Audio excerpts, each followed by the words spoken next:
Paz e graça para você ligado na Rede Internacional de Televisão. É com alegria que começamos mais uma edição do seu programa de reflexão, entrevistas e debates de todas as noites da semana. Hoje nós vamos falar sobre um livro do Novo Testamento. É pequenininho, tem capítulo único, mas o que dá de discussão é brincadeira. O livro de Judas, que por sinal trata de questões bastante delicadas e discutíveis. Entre elas, o fato de o autor de Judas, segundo alguns pelo menos, ter lançado mão de fontes espúrias para produzir o seu texto. No mínimo, 2 livros chamados apócrifos serviram de fonte de informação ou de inspiração, sei lá, para Judas registrar o texto sagrado. E aí começa a encrenca. Por quê? A Bíblia não é mera literatura, não é? Tem quem aproxime-se da Bíblia como um livro como outro qualquer, tudo bem. Mas para os cristãos, a Bíblia é a palavra de Deus, que foi produzida diretamente por inspiração e intervenção, e zelo e cuidado do Espírito Santo de Deus. Ora, como é que um livro da Bíblia, do Novo Testamento, lança a mão, já que o livro é pequeno, lança a mão de farto material em comparação com o conteúdo do livro, de livros apócrifos que os próprios cristãos não aceitam, porque teriam sido falsos, escritos por gente que não se identifica, que usa nome falso, que traz mentiras, etc. Por que esses livros, então, fazem parte do conteúdo da mensagem do livro de Judas? Isso não o desautoriza como palavra de Deus? Por que é que nós insistimos que o Novo Testamento foi inspirado pelo Espírito Santo, foi produzido sob os auspícios de Deus para ser a palavra de Deus, para guiar os discípulos de Jesus na sua vida, se parte desse Novo Testamento tem origem, no mínimo, duvidosa? É uma questão que vale a pena refletir. E você vai me ajudar a pensar sobre ela, porque está no ar o Vejam Só.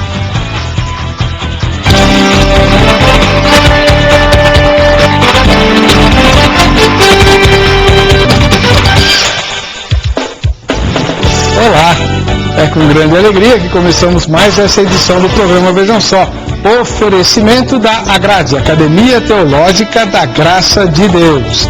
Daqui a pouquinho a gente fala da Agrade para você e também apresenta os prêmios que a Agrade vai dar por você participar do programa. Seja você muito bem-vindo, esteja onde estiver, o sinal da RIT alcança o Brasil e todas as nações da Europa e das Américas, por isso participe conosco desse debate, especialmente se você for cristão. O meio de contato é o nosso endereço eletrônico www.vejamsó.com.br. Use o nosso site e você pode se habilitar a ganhar prêmios por conta disso. Para discutir um assunto tão delicado quanto esse, nós trouxemos 3 especialistas. 2 especialistas e um em treinamento, que é o seminarista. O primeiro especialista, você já conhece, tem estado conosco, não foge da raia, sempre aceita temas difíceis e espinhosos e não arreda pé das opiniões, muitas vezes polêmicas. Reverendo Nilson Fontinelli Piedade, ministro da Igreja Metodista Livre e professor de teologia no seminário da sua denominação. Seja bem-vindo, reverendo. Paz e graça. Paz e graça. Tudo bom? Tudo bem. Prazer estar aqui para colaborar mais uma vez no debate. A igreja que o irmão pastoreia? A Igreja Metodista Livre em Vila Bonilha, aqui em São Paulo. Na zona noroeste de São Paulo.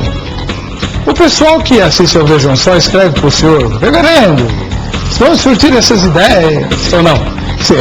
A gente recebe assim, tanto pessoas que dizem, olha, eu fico impressionado, não tinha pensado nisso, como alguns, eu recebo e-mails de pessoas que dizem, olha, o senhor está doido, o que o senhor está falando, coisa desse tipo, né? Mas é interessante, a gente recebe e-mails de vários lugares do Brasil, do exterior, a gente se surpreende com as opiniões. Nunca ninguém escreveu assim, as muitas letras o fazem delirar? Eu acho que até coisas piores já pegaram. Falando que é para ter cuidado que quando chegar lá no céu, as pragas são permitidas, porque lá no céu acontece. Tá bom. Chegando no céu, para mim tá ótimo. Muito bem, do outro lado, pastor Carlos Augusto Vailate, ministro da Igreja Evangélica Jaboque, professor do Instituto Betel Brasileiro, ele que é versado nas línguas bíblicas e também mestre em teologia. Pastor Carlos Augusto, como vai? Paz e graça. Paz e graça, Eder, boa noite aos telespectadores. Mais uma vez também agradeço o convite para estar aqui com os amigos, né, discutindo sobre esse assunto importante que é a palavra de Deus, né? A igreja Jaboque é uma igreja pentecostal? Tem traços mais assentadamente pentecostais. Sim, sem dúvida. E onde fica, pastor? Fica na Vila Alpina, zona leste de São Paulo, né, próximo ali, relativamente próximo da Anhanha-Melo, do crematório da Vila Alpina, mais ou menos, perto dali, né? Dá interesse lá. Rua Doutor Vicente Jacaglini, 834. Tem um casal da minha igreja que mora ali pertinho. Opa! Bem em frente ao cemitério ali, bem pertinho. Opa! Muito bom. E, como nós temos feito mais recentemente, sempre trazemos um seminarista, né? Para nos ajudar a apertar os convidados. E o seminarista de plantão é o Leonardo Martins Felicíssimo, aluno do Seminário Teológico Batista Nacional. Você dá bom?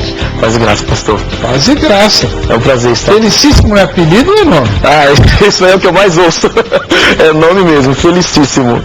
Aí fala, esse é feliz, hein? Felicíssimo, nossa. Mas é sobrenome mesmo? É sobrenome, Leonardo Martins Felicíssimo.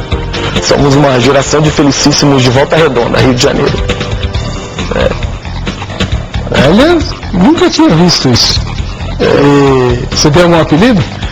Meu apelido no trabalho é Feliz. Tinha que ser, né? Melhor do que o Zangado, né? Que deve ser o meu. Muito bom. Ô Leonardo, você está em que ano lá no Seminário Batista? Eu sou recém-formado lá, né? Você é formado? Sou recém-formado. Que bênção! Graças a Deus, passei pela batalha. Não é fácil não, né? Não foi fácil. A gente ainda está aprendendo muito, né? Acho que aqui, a cada momento é uma experiência nova, mas graças a Deus terminamos. E qual a disciplina que você mais gostou? Hebraico. Não é que ele é felicíssimo. Hebraico. Tá. E a que você mais detestou? A que eu mais detestei é escatologia. Detesto escatologia. O cara vai na contramão de todo mundo, tá vendo só? Eu não gosto de assuntos que não se fecham, né? Tem muita discussão, muita teoria e pra mim não sei. Esse é um aspecto interessante da escatologia. Não fecha não. Cada um tem uma opinião diferente. Exatamente. O negócio é feio. Bom, vamos fazer o seguinte, vamos assistir a matéria que apresenta o tema de hoje, depois voltaremos com a opinião dos convidados. Vejam só. A Epístola de Judas é o penúltimo livro do Novo Testamento Bíblico, provavelmente escrita no ano 65 da Era Comum pelo discípulo Judas, irmão de Tiago e meio-irmão de Jesus. O registro é bem pequeno, tem apenas um único capítulo e 25 versículos, mas o suficiente para nele encontrar uma grande polêmica. A possível citação do livro apócrifo de 1º Enoque. O verso 14 de Judas diz assim: quanto a estes foi que também profetizou Enoque, o 7º depois de Adão, dizendo, eis que veio o Senhor com seus milhares de santos. Entretanto, grande parte dos cristãos e judeus considera o livro de Enoque como falso, não inspirado por Deus. E o debate sobre a presumível citação do seu texto em Judas intensificou-se tanto ao ponto da canonicidade da Epístola de Judas também ser questionada a partir do século III da era cristã. Mas quem foi Enoque? Tudo o que se sabe a seu respeito é que ele pertenceu à 7ª geração depois de Adão. Gerou a Matusalém, viveu 375 anos na presença de Deus até ser tomado para si. Seu legado mais comentado é um suposto livro com manuscritos contendo revelações e profecias duvidosas, que o colocam na condição de apócrifo para os cristãos. Mesmo assim, o livro de Enoque, em tempos recentes, não tem atraído apenas o interesse de estudiosos da literatura apocalíptica, mas também o interesse popular devido à menção que faz a respeito da ufologia e o cristianismo primitivo. Mas quem garante que Enoque, ancestral de Noé, é o mesmo autor do livro apócrifo? Se for, Judas de fato faz menção à sua profecia, ainda que verdadeira. Logo, a epístola de Judas poderia ter sido descartada do cânon bíblico. Essas perguntas giram em torno do debate Vejam Só de hoje, que discute: a citação de Enoque no livro de Judas o desautoriza como palavra de Deus? Muito bem. Reverendo Nilson Fontinelli Piedade. Eu sei que a epístola de Judas, por isso mesmo que o senhor está aqui hoje, né, é um dos seus textos prediletos do Novo Testamento. Apesar de ser pequenininho, ele tem um material bastante farto para polêmicas. E o senhor é um especialista, e isso é muito raro de ver, você que é telespectador do Vejam Só, tem o privilégio de ter um especialista em literatura apócrifa dos tempos cristãos. Fala para nós como é que o livro de Judas surgiu e se ele tem mesmo textos apócrifos. Então, pastor, o livro de Judas, ele foi um livro assim muito discutido, né? Se deveria ser aceito no cânon ou não. Isso por muito tempo houve essa discussão. Mas se crê, pelos fatos que são ali, que ele deve ter surgido por volta do ano 70. Então, cânon é o termo que os teólogos usam para se referir à coleção de livros considerados sagrados da Bíblia. Então, a Bíblia cristã evangélica tem 66 livros no seu cânon. Tá bom? Novo Testamento 27. Então, e o livro de Judas, ele é curioso exatamente pelas citações que ele faz de Enoque, né, que é um dos livros considerados apócrifos, a citação do livro de Assunção de Moisés, e também há grandes indicações de que ele faz citações de outros dois apócrifos, que seria o Testamento de Naftali e o Testamento de Azer. Então, praticamente, Judas ele tem citação de 4 livros apócrifos. Né? Então, é interessante o livro, realmente, quando a gente pensa, porque esses livros apócrifos, muitas vezes há uma preocupação, uma resistência, e houve isso no começo da igreja, primeiro e segundo século, exatamente por causa das citações que ele fazia dos livros apócrifos. Né? E para o senhor, isso prejudica o livro? Eu creio que não, né? Eu creio que as citações ali, elas realmente são citações que Deus quis que constasse ali. Não quero com isso dizer que todo livro apócrifo que seja citado ali, no seu conteúdo todo, realmente ele seja um livro válido, mas essa parte que está ali realmente é uma parte confiável, por isso Deus quis que estivesse ali. E eu diria até, eu sei que o tema é Judas, mas não só Judas, mas há outras citações de apócrifos durante todo o Novo Testamento. Nos Evangelhos, nas cartas de Paulo, de Pedro, são citados livros apócrifos como Judas fez. É que o Judas é mais claro, assim, o texto. Né? Os demais a gente tem que conhecer ali e saber que livro que está citando, a referência, a parte e tal, mas o Judas é bem interessante. Tá bom. Muito obrigado pela sua primeira manifestação. Vamos ouvir a primeira manifestação do outro especialista, o pastor Carlos Augusto Vailate. Ele que é ministro da Igreja Evangélica Jaboque, é professor de teologia e é versado nas línguas, nas questões judaicas. Né? Também. E aí, pastor Carlos Augusto, esses textos apócrifos mencionados são de origem judaica? De uma forma geral, são. Quando nós falamos do Novo Testamento, todos os autores, com a possível exceção de Lucas, todos eles eram judeus. Eu ainda concordo totalmente com o pastor aqui no que ele disse, né, o pastor Nilson, e eu ainda acrescentaria que em todo o Novo Testamento nós não temos apenas textos apócrifos, nós temos citações a textos pseudepigráficos, temos citações a lendas judaicas, temos citações a textos targúmicos, que seriam versões ou paráfrases em aramaico do texto hebraico, temos lendas, temos pensamentos filosóficos, temos poesias, temos ditados populares e temos provérbios que são corriqueiros do dia a dia. Tudo isso está presente. O senhor começou falando em... Pois não. Que tem textos apócrifos, pseudepígrafos ou pseudepigráficos. Perfeito. Do que se trata isso?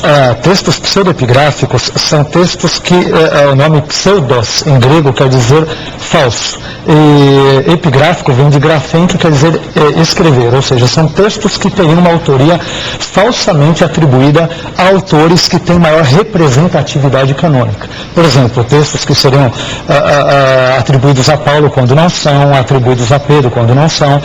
Os próprios que o pastor citou agora, a Assunção de Moisés, que talvez teria sido escrito pelo próprio Moisés antes dele ser assunto aos céus, o próprio Enoque, que teria sido escrito pelo Enoque bíblico. Então são textos, né? O livro da Assunção de Moisés diz isso. O livro de Moisés, sim. E cremos que sim, porque era um crente, né? Que ele também, cremos nisso. De uma forma geral, embora também existam muitas polêmicas com relação a isso. Mas ele subiu para o céu morto ou vivo? Aí nós temos outras questões que envolvem interpretação, né? Se nós entendermos o texto de Deuteronômio 34, onde diz que Deus escondeu o seu corpo, aqui o que eu vou dizer pode até soar um tanto quanto estranho, mas Deus é descrito como se fosse um coveiro, porque diz que Deus o sepultou. Isso. Então, de fato, ele sobe no seu aspecto imaterial, espírito ou alma, não corpo. Entendi. Perfeito. Agora, então, qual a diferença entre pseudoepígrafo e apócrifo? Porque, para mim, o livro apócrifo é esse, um livro que não está na Bíblia porque quem escreveu fingia ser alguém que não era. Boa pergunta, Heber. Não necessariamente, tá? O termo apócrifo, do grego apócrifos, aliás, é um termo que aparece no Novo Testamento em grego, em algumas passagens. Ele significa basicamente oculto, escondido ou secreto.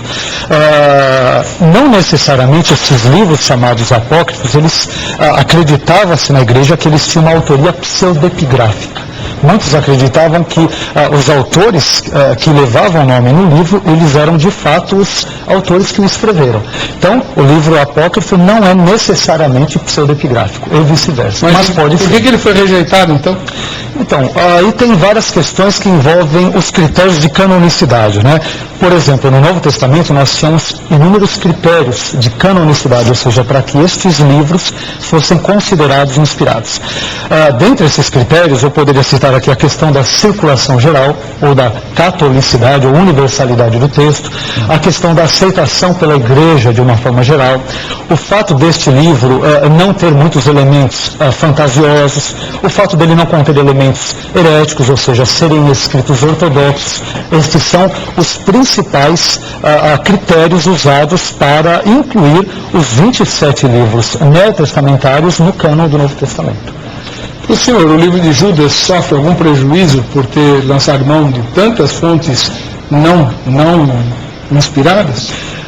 Particularmente eu acredito que não, viu, Albert? Porque, como eu disse agora há pouco, se eu acreditasse que Judas pudesse ser prejudicado, nós estaríamos em maus lençóis, porque o Novo Testamento, de uma forma geral, como eu disse agora há pouco, ele cita lendas, cita fábulas, cita textos mitológicos, ele cita textos targúmicos, midráshicos, talmúdicos, cita a tradição judaica, Jesus cita muita tradição judaica, que não são inspiradas, mas como ele é judeu, ele faz parte de um pano de fundo, de um contínuo cultural judaico, é natural que tais tipos de situações, exegeses rabínicas ou explicações façam parte. Se Judas for prejudicado pela citação a textos apócrifos, que com toda certeza ele faz, eu temo que o Novo Testamento como um todo também seria prejudicado. Bom, isso não é característica típica de Judas. Então depois a gente vai trocar tudo isso em miúdos, eu lembro o Nilson e você vão ter que explicar por que a gente não usa os apócrifos então, já que os autores bíblicos usam, uai. Seminarista Leonardo Martins, felicíssimo, acredite se quiser, esse é o nome dele mesmo. Ele é aluno do Seminário Teológico Batista Nacional, acabou de se formar, né? Vai pastorear, irmão? Não, estamos esperando.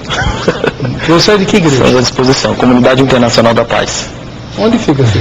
Fica lá na Vila Rica, lá na região da Vila Formosa, Chapericanduva, aquela região ali. Cara, você que mora na Vila Rica, meu irmão. Abençoado, né? Esse é abençoado. Agora, me diz uma coisa, você gosta dos apócrifos? É difícil falar que a gente gosta, mas também a gente não pode desprezar, né? Até porque a gente sabe que existem muitos tipos de literatura que estão correndo ali com o Novo Testamento e produzem certo tipo de conhecimento sobre fatos históricos. Alguns podem ser rejeitados por serem fatos que não são reais, né? Como é o caso de alguns livros apócrifos por serem excluídos, né? mas outros fatos a gente sabe que acabam explicando o pensamento cultural, ajudam muito na interpretação bíblica. Lógico que nós entendemos que uma vez que eles não são inspirados, nós não podemos tomar eles como verdade para poder interpretar um texto, mas eles nos dão informações que são importantes para a compreensão de um contexto histórico, por exemplo. Obviamente eu também não li muitos textos apócrifos, mas, por exemplo, o próprio texto em questão que a gente tem trabalhado, que Judas talvez tenha citou, né? Que é o texto de Enoque, por exemplo, é muito interessante. É um texto que é praticamente profético, é um texto que tem muitas alusões ao futuro, dando uma ideia de apocalipse, né? Apocalipse antigo. Então, tem uma riqueza literária que eu acho que é importante ser às vezes estudada. Então, mas as informações que ele traz, esse livro traz, são informações corretas, de boa saúde espiritual? Então por que nós não temos esse livro na Bíblia? É muito interessante. O Lutero, eu não vou saber talvez fazer a citação exata que ele fez, né? Mas o Lutero trabalhava a ideia de que os livros apócrifos, eles não necessariamente precisam ser aceitos como literaturas que edificam a vida espiritual do crente, mas são literaturas que trazem uma edificação intelectual. São boas literaturas, são bons livros para ler. Obviamente que uma vez que eles são apócrifos, eles não foram aceitos por grande parte da igreja, como o próprio professor e pastor Vailate colocou aqui. Haviam critérios de canonicidade, um deles era a circulação que havia naturalmente. Então uma igreja passava um livro para outra, e passava um livro para outra, e passava um outro. Um outro critério era imprimatur apostólico, que era uma ideia como se fosse de um selo, onde você tinha uma correspondência direta daquele livro com o apóstolo ou com o discípulo próximo. Então, uma vez que esses livros não tenham passado por esse tipo de critério e não tenham sido aceitos pela comunidade da igreja primitiva, é complicado a gente dizer que eles servem para edificação. Se servissem para edificação, eles provavelmente fariam parte do cânon. Mas eu acredito na importância deles como literatura popular, né? E como foram conhecidos também. A Igreja do Oriente, por exemplo, ela trabalhava a ideia de que essa literatura era uma literatura marginal. Então era uma literatura das ruas, era uma literatura que era usada por outros, né? Que não a da igreja, a sagrada, né? Tá bom. No próximo bloco a gente vai destrinchar isso, mas vocês não me convenceram, não. Eu estou com a impressão de que essa ideia de cânon está errada e nós deveríamos abrir o cânon, né? Porque, pelo que vocês estão falando aqui, os apócrifos sofreram uma grande injustiça. Sim, não. Depois a gente vai ver isso. Muito bem. Reverendo Nilson Fontinelli Piedade, vamos começar a trocar em miúdos tudo aquilo que vocês falaram no bloco anterior. No livro de Judas, o livro de Judas é um livro da Bíblia, é um livro do Novo Testamento, é um livro que vem antes de Apocalipse, né? É um livro pequeno, mas é um livro da Bíblia. Esse Judas não é o Judas Iscariotes, porque o Judas Iscariotes matou. Que Judas é esse? Quem é o autor do livro de Judas? Então, a questão da autoria é discutida, mas a maioria, eu creio que concorda que é o Judas, irmão de Jesus. Porque o outro Judas, que foi apóstolo também, filho de Tiago, ele não poderia ser ele por algumas razões. Primeiro que o Tiago, que ele se refere, não seria tão conhecido, porque o Judas que escreve a epístola, ele diz o Judas, irmão de Tiago.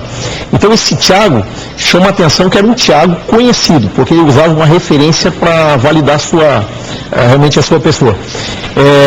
Então o que se crê é que realmente seja o Judas, irmão de Jesus, que por sua vez é irmão de Tiago, que foi líder da igreja em Jerusalém. E que escreveu também a carta de Tiago. Que escreveu também a carta de Tiago. Agora, há existiram discussões na história sobre essa possibilidade, mas a mais forte, realmente a mais aceita é que seja Judas, irmão de Jesus. E ele não se referiu como irmão de Jesus até por uma questão de entendimento que ele tinha hoje, de que Jesus era realmente Senhor e que ele não se achava, né, até na condição de se colocar como irmão de Jesus, mas sim como um servo de Jesus. E possivelmente seria um dos irmãos mais novos de Jesus. Pela relação dos irmãos de Jesus que são apresentados no Evangelho, a posição que ele ocupa, se crê que ele seja um dos irmãos mais novos de Jesus. Por isso ele viveu mais tempo e viveu esse momento que a epístola foi escrita e que já era uma era pós-apostólica, né? Certo. Muito bem. E ele então faz referência a Enoque, o sétimo depois de Adão. Certo? Então, pastor Carlos Augusto Vailate, se Judas, autor bíblico, inspirado pelo Espírito Santo, disse que Enoque, o sétimo depois de Adão, falou aquilo, que está no livro apócrifo de Enoque, eu posso dizer que o Enoque mesmo, que foi arrebatado, escreveu aquilo lá, ou não? Elber, você pode, sem dúvida. Aliás, o que você sugere até agora, não só você, mas outras pessoas do período da Igreja Antiga também o fizeram.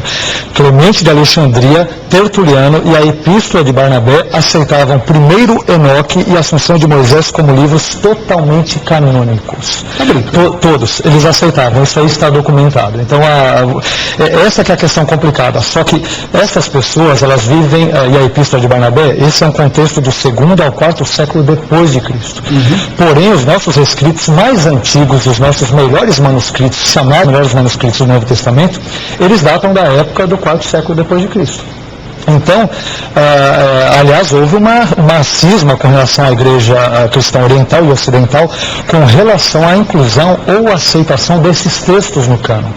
Então, para nós termos uma ideia, a Igreja Católica, após o Concílio de Trento, já bem no final da Idade Média, eles acabaram aceitando os apócrifos. Claro que nesse caso, primeiro Enoque não está, mas os apócrifos que pertencem ao Antigo Testamento, Tobias, Judite, 1º e 2º Macabeus, Baruque e assim por diante, devido a essa questão, devido a vários assuntos que eles têm, a várias doutrinas que eles acharam importantes incluir no cânon. Agora, a igreja, de uma forma geral, principalmente depois da Reforma Protestante, achou por bem, devido a vários conteúdos que, é verdade, são fantasiosos, tem várias questões que envolvem vários elementos mitológicos, míticos, fabulosos, resolveram por bem excluí-los.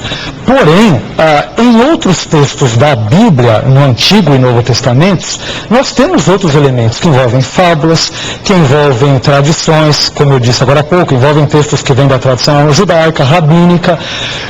Por que estes textos foram incluídos? Então, o que nós entendemos, Heber, é que o autor bíblico, por vermos que o que ele escreve é algo inspirado, então tudo aquilo que ele cita adquire também um caráter de canonicidade ou legitimidade.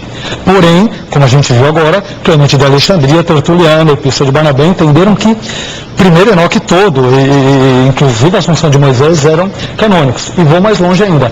Eram livros populares para a igreja primitiva e para a igreja antiga. A igreja primitiva e a igreja antiga lia, gostava e se identificava com o texto de primeiro Enoque e com o texto da Assunção de Moisés. Mas que no final do 4º século, devido aos concílios orientais e tudo, eles acabaram sendo excluídos do cânon. Mas sempre tiveram sua importância histórica, doutrinária, desde que concordem com aquilo, com as doutrinas ou com a ortodoxia canônica neotestamentária, e também literária.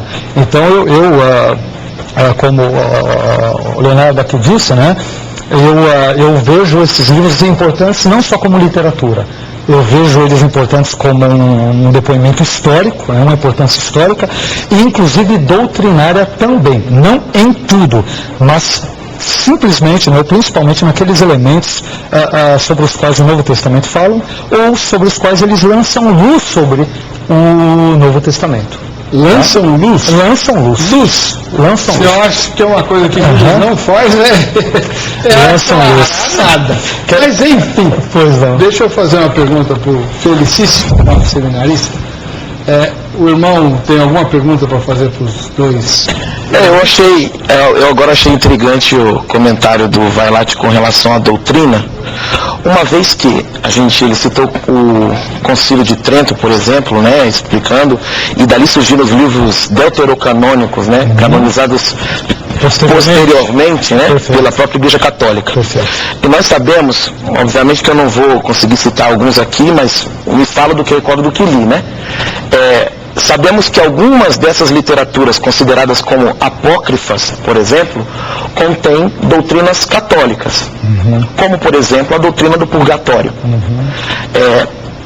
O senhor não acha que seria complicado nós trabalharmos uma ideia de que esses livros poderiam servir como pano de fundo para lançar luz ou ter alguma importância na área de doutrina, uma vez que eles carregam consigo conceitos doutrinários que se divergem tanto do que nós compreendemos como fé cristã protestante? Perfeito, boa pergunta. Eu entendo que não, Éder, respondendo também ele aqui, vendo aos telespectadores, pelo seguinte: vamos pegar uma área, aliás, quando eu estive no próximo programa, no programa anterior, eu trouxe aqui meu livro, apresentei aqui sobre demonologia. Se nós entendermos, por exemplo, eu vou citar este exemplo, eu posso citar vários outros, tá? Mas nós não temos uma demonologia desenvolvida no Antigo Testamento, nós não temos. Não existe nenhum termo que seja inquestionavelmente traduzido por demônio no Antigo Testamento. Tem termos, mas há dúvidas. O do mais comum é o termo shed, cujo plural seria shedim, que até no hebraico moderno é uma referência a demônios. Agora, essa ideia, por exemplo, de Satanás, de demônios que o seguem, que é clara no Novo Testamento, quando elas surgem no contexto dos textos apócrifos e pseudoepigráficos. Quando eu digo que eles lançam, portanto, luz, por exemplo, sobre o conhecimento demonológico bíblico neotestamentário. Os textos apócrifos, eu vou citar de novo o 1 Enoque, capítulo 6, versos 1 a 4, vou citar o testamento de Dan, de Azer, de Naftali, de Zebulon, todo o testamento dos 12 patriarcas, eles lançam luz sobre não somente uma hierarquia demonológica, como, por exemplo, com relação a várias outras questões, e dão a Satanás, ou a figura do diabo, aquela personificação, aquela figura da personalidade do mal. Nós devemos esse desenvolvimento, por exemplo, aos textos apócrifos ou pseudoepígrafos, que não estão excluídos do contexto em que Jesus vive, em que Paulo, Pedro vivem e pregam. Então, nós não podemos ignorar. Quando eu digo que lançam luz, não é lançar luz, claro, sobre elementos heréticos, né? Como cristão que sou também, evangélico, eu não aceito, por exemplo, quando, segundo Macabeus, diz que nós devemos orar aos mortos. Não creio na questão do limbus patrum, limbus infantum, onde as crianças morrem e vão para lá, na doutrina católica, né? Agora não vão mais. O Papa disse que não tem limbo. Pois é. Mas lançam luz no que diz respeito a aspectos doutrinários. Não é que eles criam doutrinas, eles lançam luz sobre as doutrinas ortodoxas já existentes. Doutrinas ortodoxas? Então, se a ideia de demônio precisava ser desenvolvida no Antigo Testamento, por que Deus não fez isso com Moisés, Josué, Samuel, Elias, Davi? Ele teve que esperar o fim dos tempos, né? A plenitude dos tempos, porque, na verdade, esses escritos surgem no período interbíblico. Sim. Interbíblico, e muitos deles no período também neotestamentário, de segundo ou terceiro século antes de Cristo, a primeira e segundo depois. Eles recebem o nome de Testamento dos Patriarcas. Certo? Sim. Não foram escritos pelos patriarcas. Sim, por isso são pseudoepígrafos. Foram escritos milhares de anos depois que os patriarcas morreram. É verdade. Certo? Ok, correto. Muito bem. 1500 anos depois. Mas tá bom. Aí eles lançam luz, eles são mentirosos. Como é que um livro mentiroso pode lançar luz? Reverendo, está doido para falar que eu estou vendo aqui? Por que um texto que foi rejeitado pela igreja deve lançar luz hoje para o crente? Então, acho que algumas coisas são importantes considerar, complementando inclusive o que o professor tem colocado, o pastor. A resistência, na verdade, em relação aos livros apócrifos, ou esses pseudoepígrafos, alguns aí que a igreja aceitava naturalmente, principalmente no meio dos judeus, e Jesus com certeza leu muito deles. Jesus, inclusive, faz citações que se entende que a frase de Jesus que foram tiradas de livros apócrifos. Essa resistência começou com Agostinho, o teólogo, e Crisóstomo, que foram os grandes influenciadores da teologia católica. Então, os concílios aí, as decisões que os concílios vão tomar, na verdade, porque houve uma resistência muito grande. Quem principalmente questionou essa questão das fábulas, do entendimento que ele tinha que havia coisas que eram fantasiosas, foi Agostinho. O Tertuliano, como o pastor citou, defendia, Barnabé, do segundo século, todos defendiam perfeitamente que esse livro tinha que estar, alguns deles tinham que estar incluídos no cânon. A partir do Agostinho que vem essa questão. Alguns creem até, por exemplo, o livro de Enoque. É um livro discutido. O livro de Enoque realmente é um livro que alguma parte que tenha sido o próprio Enoque que escreveu, foi mais tarde. O fato é que o escrito que a gente tem de Enoque hoje, até quem defenda que Jesus teria contado isso a seus discípulos, porque era uma história corrente no meio dos judeus sobre Enoque, e alguém posteriormente, depois de Jesus, escreveu Enoque. Até quem defenda isso, de uma história que o próprio Jesus conhecia também e teria contado. Da mesma maneira que o Moisés, quando ele escreve, praticamente 3.000 anos depois da história, que o Moisés vai escrever Gênesis, e ele cita 10 livros lá em Gênesis. Mas então, cita o quê? 10 outros livros. O livro de Gênesis é dividido em 10 livros. O livro da criação dos céus da terra, o livro tal. Gênesis é formado de 10 livros. Então esses livros já existiam. E quando o próprio Moisés vai escrever 3.000 anos depois, ele está usando o que já tinha anteriormente. Então a gente vai dizer assim, mas será que dá para confiar no escrito do Moisés? Se ele não viveu a criação, era um livro antigo que tinha... Mas aí é que entra o conceito de inspiração. Para que serve a inspiração? Justamente para dar ao autor bíblico a capacidade de escrever sobre coisas que ele não testemunhou necessariamente. Exato. Mas aí que entra a questão, pastor. O fato que eu acho que pega mais é essa questão dos critérios, até que alguns critérios foram adotados para garantir essa canonicidade, garantir a certeza da canonicidade do livro.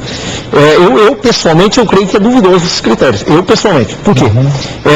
Não se entrou praticamente no cânon do Novo Testamento, tinha que ser escrito por um apóstolo, a pedido do apóstolo, ou alguém que andou com o apóstolo. Todo material que foi escrito por qualquer outra pessoa que não teve acesso direto a um dos 12, foi rejeitado. Então, na verdade, catalogado tem mais de 130 livros apócrifos, entre apócrifos, pseudoepígrafos, tem mais de 130 livros existentes, aí, cópias, fragmentos, tanto do Antigo quanto do Novo. Mas alguns têm coisas absurdas, como aquelas ideias de que Jesus constituiu família com Maria Madalena e tudo mais. Então, aí que entra a questão, aí que eu entro naquela questão que até nos debates anteriores eu levantei a questão aí. Que se os livros apócrifos, pseudoepígrafos, muitos deles até eram aceitos, e a igreja fazia a leitura deles, depois houve a resistência do concílio, ou mesmo de alguns concílios lá na Idade Média, quando você chega em Lutero, o povo não tinha a Bíblia na mão. Até então o povo não tinha acesso às Escrituras. Então Lutero é que vai fazer a tradução da Bíblia para o alemão e o povo vai ter a Bíblia na mão. Só que aí agora vem aquela pergunta. O povo diz, olha, e agora? Nós lemos só esse texto canônico, que foi traduzido para o alemão, ou nós aceitamos também a leitura dos apócrifos? A discussão começou, o debate, porque o povo está tendo acesso à palavra agora. O que é a palavra de Deus e o que não é? E eu defendo que Lutero, por medo de não ter controle naquele momento na reforma, o Lutero então fez aquela que é uma das máximas que a gente usa aí, só a Escritura. Ou seja, não seriam os reformadores que teriam falado só a Escritura, mas seria uma resposta do Lutero quando se perguntava, e agora, Lutero, a gente continua trabalhando com alguns livros apócrifos ou só com esse escrito que o concílio reconheceu como canônico? Aí Lutero disse, então fica só com o canônico, só com a Escritura, para evitar esse desgaste. Mas o próprio Lutero não aceitava, por exemplo, a Epístola de Tiago. Porque na Epístola de Tiago ele questiona, como foi colocado em fábulas algumas coisas aqui, o Lutero questionava o fato da extrema unção, que ele achava o fato de ungir os enfermos, como também a questão da confissão, confessar os nossos pecados uns aos outros. Então o próprio Lutero teve resistência e não aceitava Tiago como livro canônico. A questão vamos tratar então, antes de eu começar a ler as mensagens que chegaram, dos problemas. O que existem nesses livros pseudoepígrafos ou apócrifos que vocês não aceitam e que, portanto, justificam o fato deles terem ficado fora do cano? Por exemplo, vamos começar com o livro Assunção de Moisés, né? Tem coisas lá que não dá para engolir? Heber, tem coisas no livro, quer dizer, o livro Assunção de Moisés ou Testamento de Moisés, muitas vezes são nomes vistos como sinônimos, né? Ele trata, por exemplo, de questões que envolveriam o discurso de Moisés um pouco antes de morrer, ou seja, entre os capítulos 31 a 34. Então, ele na verdade, ele traz... De Deuteronômio. Então ele traz uma espécie de uma exegese, ou um midrash, que é um nome também típico judaico, ou seja, ele tem a intenção de explicar coisas que Deuteronômio não fala nada sobre isso, mas essas explicações, estas exegeses, são típicas do contexto judaico. Agora, eu iria ainda mais longe na sua questão e diria que primeiro Enoque, Primeiro Enoque, por exemplo, fala muito de demônios, de anjos caídos, fala sobre porções de feitiço, de várias questões de amarrações que são feitas com as mulheres, da relação entre os anjos e as mulheres, que tem relação com Gênesis capítulo 6, versos 1 a 4. Isso tem um correspondente quase que exato em 1 Enoque 6, versos 1 a 4. Agora, a questão é essa, a questão é que eles são vistos como canônicos naquele trecho em que eles são citados pelo autor que escreve um texto inspirado. Porque eles contêm lendas, aspectos mais mirabolantes ou fantasiosos, mas a Bíblia também tem. Então, só para citar alguns exemplos, quando Paulo diz lá em 1 Coríntios capítulo 10, verso 4, ele diz lá que o povo de Israel estava no deserto e diz lá que eles beberam todos de uma pedra espiritual e todos foram acompanhados por uma mesma pedra espiritual que o seguia, e a pedra era Cristo. Muitos pensam que esse texto ele vem de Números, quando Moisés bate 2 vezes na rocha e ocorre, mas ele não vem de lá, isso vem de uma lenda judaica. Há uma lenda judaica que é atestada no 5º século, ela tem vários textos judaicos que falam sobre isso, que dizia que quando Israel andou durante 40 anos no deserto, havia uma pedra ou fragmentos de pedra que acompanhavam ali o povo, e quando eles tinham sede, estas pedras miraculosamente elas se transformavam em fontes de água e as pessoas bebiam. Isso está na Bíblia, 1 Coríntios 10, 4, ele cita um texto de uma lenda. O próprio Paulo fala que é para tomar cuidado com as lendas judaicas. Sim, mas cita sem dúvida alguma naqueles contextos em que elas diferem da fé cristã dele, que ele acaba absorvendo a partir daquele momento. Se nós formos ver, tem vários outros textos. Jesus, por exemplo, vamos citar Jesus, né, que é a figura mais importante, que é o nosso Senhor e tudo, Salvador. Jesus, quando ele diz em Mateus 18:20, onde estiverem 2 ou 3 reunidos em meu nome, aí estou eu no meio deles, ele está citando o Talmud. Ele está citando e adaptando, modificando o Talmud para a sua realidade. Porque no Talmud, no texto lá também da Mishnah, que são textos judaicos, tem um texto que fala, onde 2 estiverem sentados estudando a Torá, aí a presença divina está entre eles. Quer dizer que nesse texto ele usa o Talmud, ele o readapta à sua audiência nova de Mateus e ele se iguala ao próprio Deus, como a presença divina no meio dos cristãos ali no contexto. Então a Bíblia tem muito disso, a Bíblia tem muitos elementos oriundos de culturas pagãs, filosofias, pensamentos, só que o que eu acho interessante de destacar nesse sentido, é que a citação desses elementos, elas mostram que há fagulhas de Deus, há faíscas de Deus e da sua infinita sabedoria em inúmeras outras culturas e povos e línguas do mundo. Deus, o povo judeu não é o único povo de Deus, nem os cristãos. Né? Deus também tem um plano, ele usa muitas vezes elementos egípcios. Quando Deus fala, por exemplo, naquele contexto de Êxodo 7,14, que o coração de Faraó ele é pesado, Deus está falando com o Faraó, naquele contexto todo, com os egípcios, numa linguagem egípcia. Coração pesado na cultura e na religião egípcias significava um juízo de Osíris, que era o deus dos mortos, o juízo que desceria sobre a pessoa no mundo dos mortos. E Deus usa uma linguagem egípcia para falar com o faraó e com os egípcios. Há fagulhas da sabedoria divina, há relampejos da sabedoria divina espalhados em todas as culturas. Obviamente nem tudo isso entrou no cânon, mas isso daí nós vemos de uma forma muito ampla. E aí, pastor Felicíssimo? Acho que eu vou voltar para o seminário, vou reclamar lá. Falei, eu quero indenização por dano moral. Porque vocês não me deram uma aula sequer sobre o primeiro Enoque, né? Sobre os apócrifos, que eu estou vendo aqui que são muito bons. Pelo contrário, eu ouvi exatamente o contrário lá no seminário. Você não ouviu, não? Ouvi exatamente o contrário. É que herege é assim, né, pastor? Não, brincadeira, são 2 homens de Deus, pastores aqui. Eu queria colocar algumas coisas assim, que eu também li sobre o assunto e estudei, que eu trataria de forma diferente. Por exemplo, o pastor Nilson, né? Comentou aqui sobre a questão de haver uma possibilidade daquilo que que Judas escreveu ser uma tradição oral também que era conhecida, né? Eu particularmente peguei o texto de Judas, que foi inclusive o texto de Nestle Aland, né, que foi a 26ª edição. Outro texto também que eu peguei foi um texto de um dos códices em grego do próprio texto de 1 Enoque, né? E comparando, eu comecei a separar alguns trechos e comparar um com o outro. Em grego. A citação é quase muito precisa. Perfeito, é quase. Então eu poderia dizer que numa frase de 5 linhas, né, 5 trechos, eles são exatamente iguais. Exatamente. A diferença entre eles está na utilização de, por exemplo, do artigo, para deixar claro alguma coisa aí, ou definir alguma coisa de uma maneira mais concreta, ou então um trecho que também é discutível. Lógico que para isso a gente teria que mostrar o texto e apresentar o trabalho.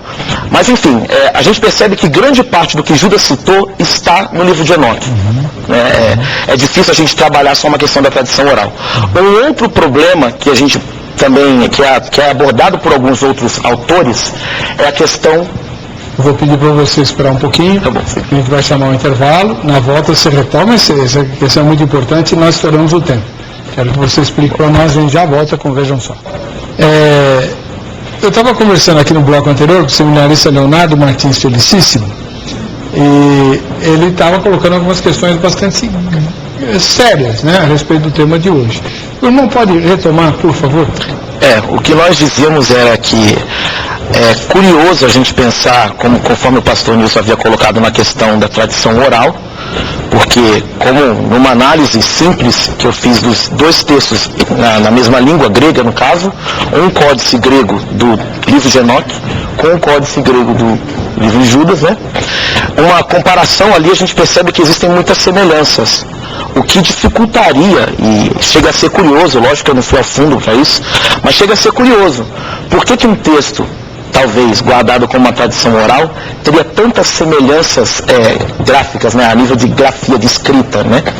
E não somente isso, mas quando a gente olha também a questão da citação do texto da Assunção de Moisés, alguns autores trabalham a ideia de que estão envolvidos ali 2 textos, como no caso da Assunção de Moisés também sendo o texto do Testamento de Moisés. Outros autores eles trabalham as 2 obras de maneira distinta, entendendo que o Testamento de Moisés é uma obra e a Assunção de Moisés é outra obra, mas a posição final é de que Judas está pegando um texto da Assunção de Moisés, que é um texto apócrifo, com um texto de Zacarias capítulo 3, onde possivelmente estaria fazendo uma referência sobre o Senhor te repreenda, este final, está juntando esses textos e citando. Pois bem, onde eu queria chegar com isso, né? A postura que às vezes nós temos, a visão que nós às vezes temos da postura dos evangelistas, de Paulo, de Judas e de alguns escritores do Novo Testamento, é a postura de pessoas leigas escrevendo uma carta ou escrevendo um livro. Pelo contrário, nós temos até as referências hoje de muitos autores e muitas pessoas compreendidas da área da história, registrando que Lucas foi um grande historiador. E não só isso. Nós sabemos que Paulo, e nós percebemos isso pelo discurso que Paulo faz em Atenas no capítulo em Atos 17, nós percebemos que Paulo era um mestre da retórica. Ele não só era um mestre rabínico, como ele era um mestre da retórica. Ele sabia se impor, sabia argumentar. O que eu consigo ver em Judas e do que eu li a respeito, essas características de semelhanças entre os 2 textos e dessas citações distintas, são na verdade um ato de alguém que está defendendo um ponto de vista. Não especificamente nesse ponto que eu vou talvez divergir da ideia que o professor e pastor Vanalha Vailate colocou aqui, né? Não que necessariamente esses trechos fossem tidos por Judas como textos inspirados. Nós não temos base para isso é hipotético, né? Mas nós poderíamos dizer, tendo ideia nesses traços, nessa análise que eu acabei de colocar, que Judas está citando de maneira histórica, utilizando como autoridade, porque era uma fonte comum para ele e para o seu leitor, e por isso ele poderia tomar mão disso e citar. Como é o caso também da citação de 1 Coríntios 10:4. Eu também acho que é muito nocivo e talvez é perigoso nós abordarmos uma ideia da Bíblia citando lendas. Exatamente. Ou utilizando as lendas para defender o seu ponto de vista. O que eu acredito também que esteja acontecendo com Paulo, assim como em próprio Atos 17 ele cita Epimênides, em próprio Tito ele cita Menandro, que são poetas gregos. O que Paulo está fazendo o meu leitor sabe quem são eles. Eu tenho conhecimento deles. O meu discurso, ele tem uma linha, e eu tenho claramente a visão que eu desejo passar para eles. Eu tomo parte dessa citação, cito esse autor para captar a atenção do meu público e apresento a minha teologia em cima disso. Não especificamente que eu esteja usando textos inspirados, ou textos que eu considero inspirado, ou textos que sejam lendários, mas são textos em comum. São textos que a audiência entende e que o autor entende. Pegando o caso, professor Vailate, pegando o caso que o senhor mesmo mencionou, sim, da rocha que o seguia, perfeito, certo? Para nós, que não sabíamos, nem eu sabia, é desconhecido isso. É muito claro, né?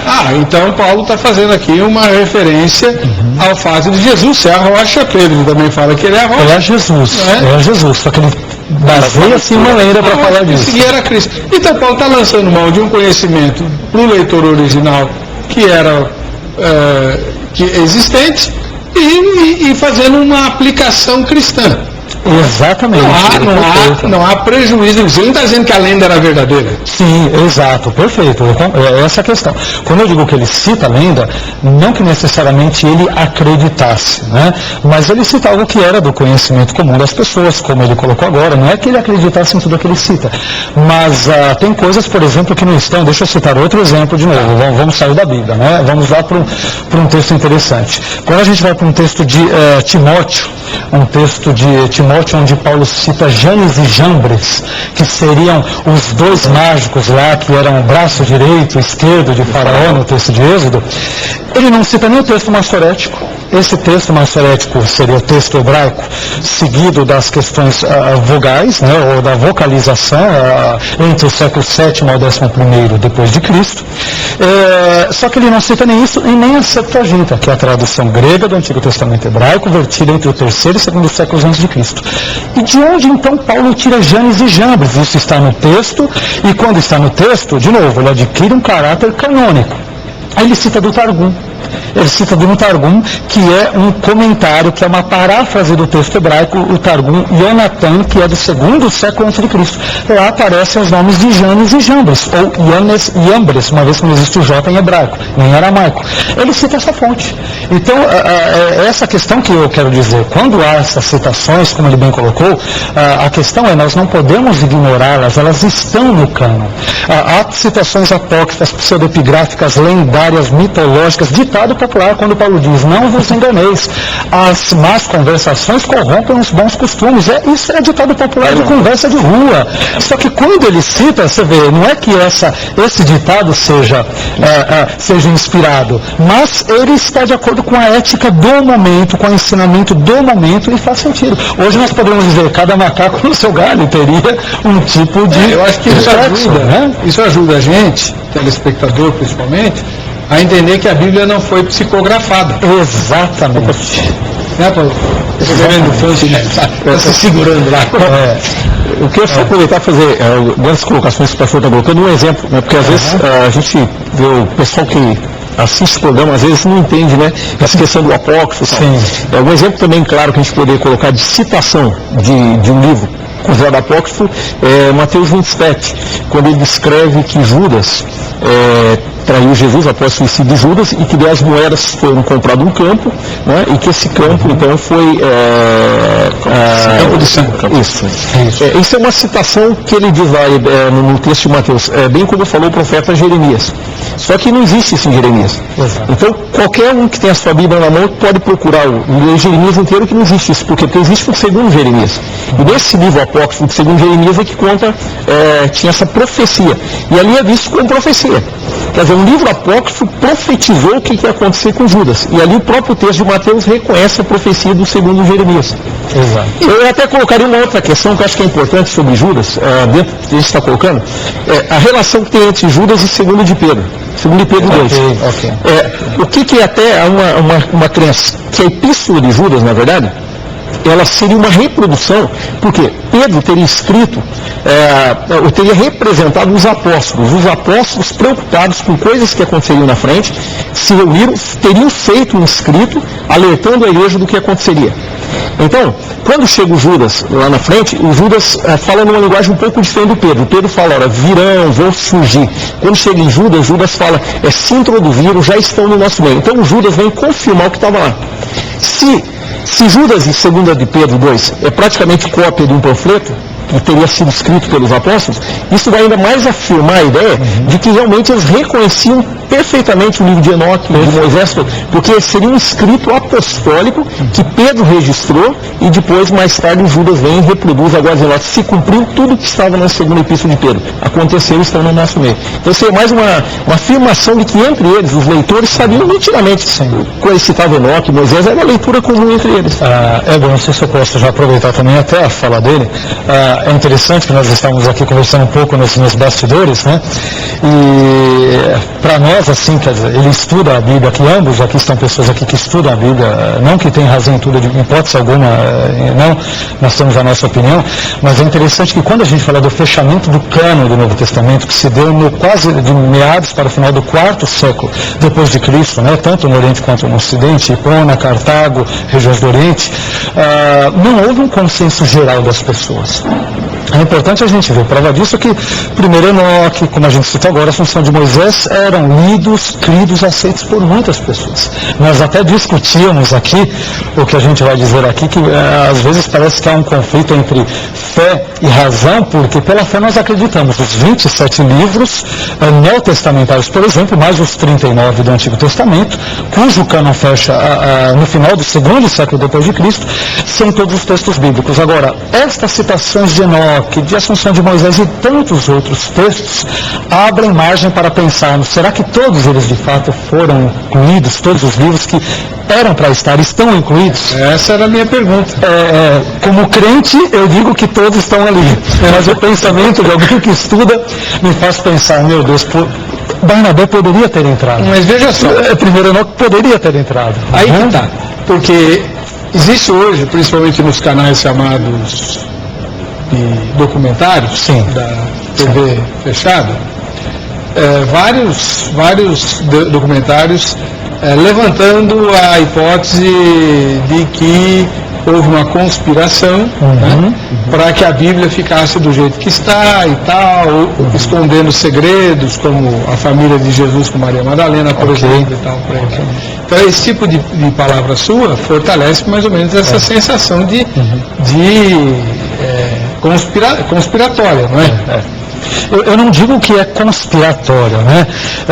Eu diria, e o que eu vou falar realmente é forte, mas eu diria que houve, nós até discutimos um pouco sobre isso, existiram critérios mais subjetivos na escolha, né? Porque, quer dizer, a opinião dessas pessoas não era a opinião de toda a igreja exatamente. Eu vou dar um exemplo aqui.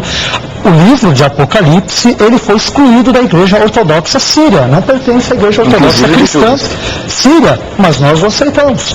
Talvez até por isso que o Leonardo comentou da dificuldade. Porque tem muitos elementos simbólicos, eles acham que tem muitas abstrações, que tem muitas questões complicadas. Reproduções de Enoque no Apocalipse. Na verdade é por causa de citações de Enoque. Exatamente, citações de Enoque no Apocalipse. Exatamente. Então essas questões...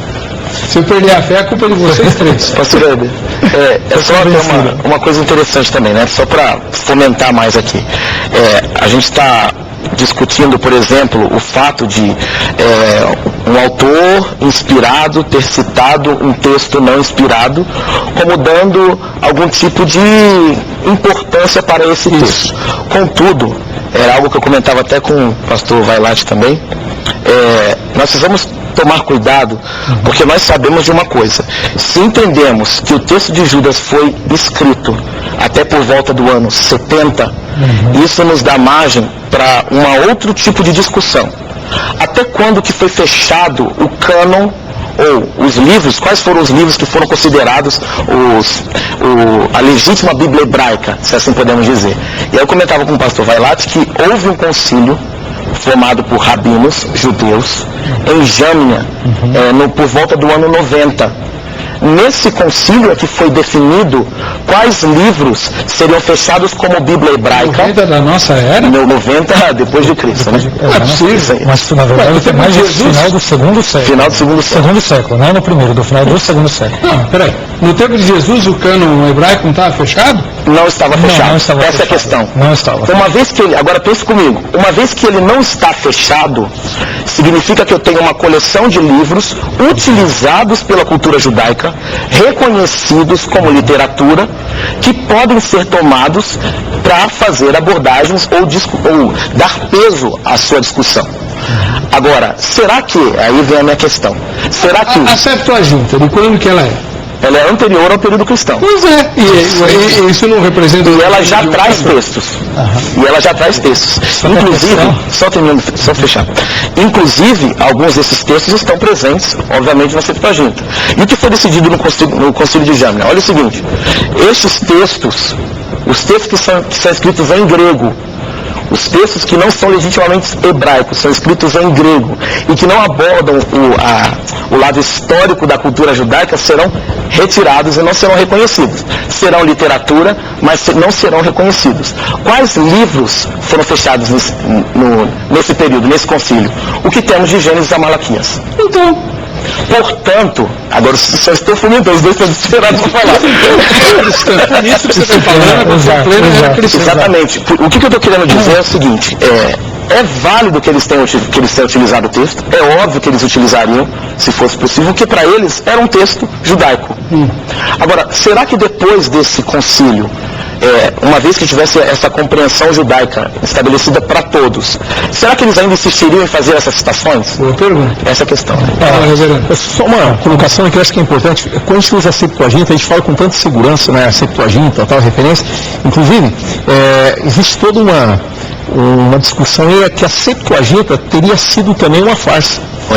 E ela se baseia, a citação da Septuaginta, dos 72 que fizeram, do que aconteceu, tudo aquilo lá, teria sido feito a citação baseada numa carta de Aristeias, esse nome. Isso. E esse Aristeias, na verdade, ele é um judeu heleno, que ele queria defender a ideia do cânon judaico.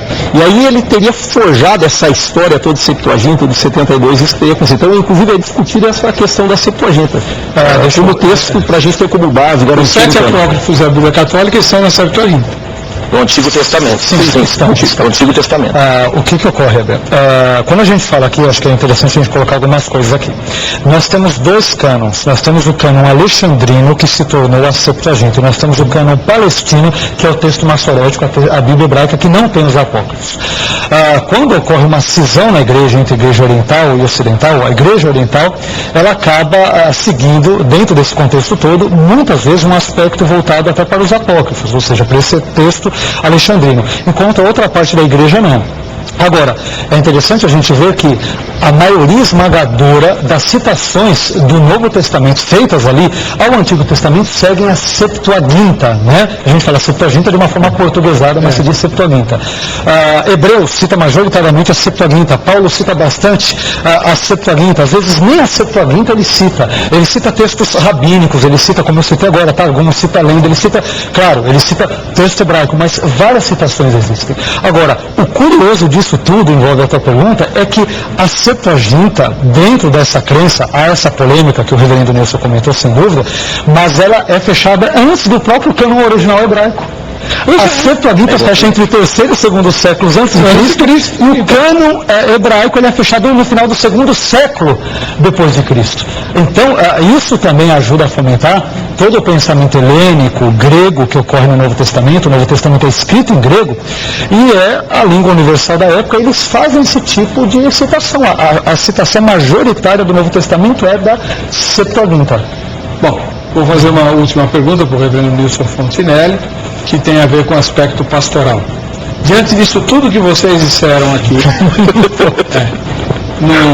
como é que você lida com o crente comum que está dizendo assim, então eu corro o risco de amanhã alguém descobrir alguma coisa em termos de escritura sagrada que traga uma inovação para a minha fé e que eu desconheço porque não entrou no cânon? Eu penso, pastor, que a preocupação nossa foi a mesma preocupação que os apóstolos tiveram logo após o suicídio de Judas. Eles não esperaram o Espírito Santo e resolveram lançar sortes e escolher. Jesus tinha falado para guardar. Eu penso que a preocupação da igreja de querer fechar o cano, de cuidar toda essa questão, é um medo da igreja de erros e desvios. E eu creio, na verdade, pessoalmente, eu creio que é uma falta de confiança na direção do Espírito Santo. Eu creio que Jesus falou, ele vai guiar vocês a toda a verdade. Eu penso que a intenção de Deus é que entre todos esses apócrifos, pseudoepígrafos que existem, toda essa infinidade de coisas, os riscos que tem de coisas erradas ou não, eu acho que entra muito mais uma questão de eu confiar que o Espírito Santo vai guiar na verdade e que pela direção do Espírito Santo eu vou chegar a essa verdade, do que eu confiar na história lá de um concílio que reuniu e colocaram 6, 7 critérios e disseram isso aqui é bíblico, isso não é. Eu prefiro confiar muito mais no que o Espírito Santo estaria direcionando do que praticamente isso. Então eu não me assustaria, assim, eu hoje de ficar aberto a um irmão da igreja, alguém assim que de repente estudou teologia e tal, porque eu creio nessa direção do Espírito Santo. Eu creio que ele vai guiar toda a verdade, foi a promessa de Jesus. Tá bom. E você, que vai ser pastor? Felicíssimo. Eu tenho a ideia de que não foi a primeira vez em que a Bíblia esteve no banco dos réus, foi criticada, sua inspiração houve a tentativa de negá-la, né, a sua autoridade, a sua infabilidade, mas ela permaneceu até hoje. Nós temos a ciência crítica da Bíblia, que é uma ciência que tem se desenvolvido. Temos um grande estudioso aí que tem criticado a Bíblia pesadamente, que é o Bart Ehrman, e é um cara super inteligente, né? É um crítico que faz com maestria, mas a Bíblia ainda assim, ela permanece unânime. Podem surgir inovações? Podem. Podem surgir descobertas? Podem. Mas eu tenho certeza que, independente delas, a Bíblia vai continuar sendo um livro inspirado por Deus, ainda que muitas delas questionem o texto bíblico, ainda que muitas delas possam tentar tirar essa imagem de infalível palavra de Deus, ela vai continuar sendo porque ela é a palavra de Deus, né? Muito bem. Pastor Vailate, suas últimas palavras nesse programa.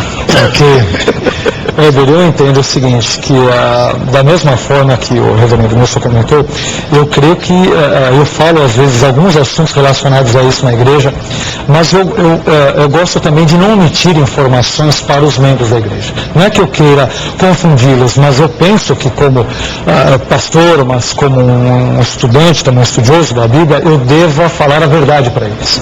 Claro que sempre com todo o cuidado do mundo, não querendo de forma alguma machucar a fé de ninguém. Eu creio que a Bíblia ela é a palavra de Deus nos seus autógrafos originais, não nas suas traduções que têm erros. Quando nós falamos de inspiração e infalibilidade, é nos autógrafos originais em hebraico, 98% do Antigo Testamento, 2% do Antigo Testamento em aramaico e 100% em grego, com alguns latinismos, hebraísmos e semitismos no Novo. Isso é inspirado. Como nós temos a tradução está sujeita a erros. Agora, o texto original não. Então, o texto original, a Bíblia sempre será, a meu ver, a palavra de Deus. Amém. Muito obrigado para vocês. O contato dos 3 convidados está no site vejamsó.com.br. Endereça a eles os seus comentários, as suas dúvidas, convites para pregar, etc. Tá bom? Você que fica com a gente, que fica com a Rite, a paz e a graça de Jesus.